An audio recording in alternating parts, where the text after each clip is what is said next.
सुमित्रा को अंधेरे में जंगल में एक पतली सी पगडंडी पर चले जा रही थी। उसके चारों तरफ मौत का सन्नाटा पसरा हुआ था।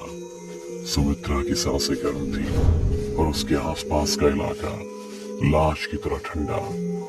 वो मनी मन कुछ बड़बड़ा भी रही थी जो उसके सिवा कोई नहीं सुन रहा था कि अचानक ही किसी ने सुमित्रा को पीछे से टूटते हुए कहा, लगता है तू अपनी जिद मनवा कर ही मारेगी।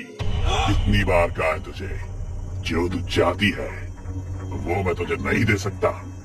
फिर हर आवाज को क्यों मेरे पास चली आती है?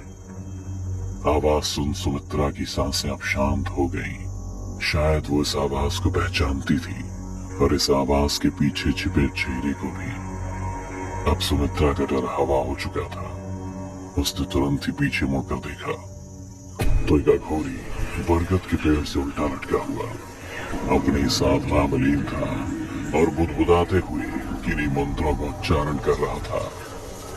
अघोरी बाबा, आप भी तो मेरी बात मानने को तैयार नहीं होते। आपके लिए तो कितना छोटा सा काम है ये, जिसके लिए मैं पिछले 12 अमावस्या से आपके पास आ रही हूँ और आज 13वीं है। कम से कम आज तो मुझे खाली हाथ मत भेजिए। सुमित्रा की बात सुन अघोरी बाबा ने अपनी आंखें खोल ली, जिसे देख सुमित्रा कांपने लगी थी, क्योंकि अघोरी बाबा की आंखें थी ही नहीं, बस आंखों की जगह गहरे गड्ढे थे। पर फिर भी अघोरी बाबा को सब कुछ साफ साफ दिखाई देता था। सुमित्रा भी अपनी जिद के आगे अड़ चुकी थी।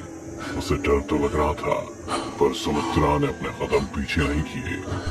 अघोरी भी अब सुमित्रा के सामने कहाँ खड़ा हुआ था। पर क्यों चाहती है तू ये सब? क्या हासिल होगा तुझे हम में से एक बनकर? मेरी तरह संसार का सुख छोड़कर जंगलों में भटकना होगा। कोई नहीं होगा तेरे आगे पीछे, तेरे से पूछने वाला, तुझे कुछ बताने वाला।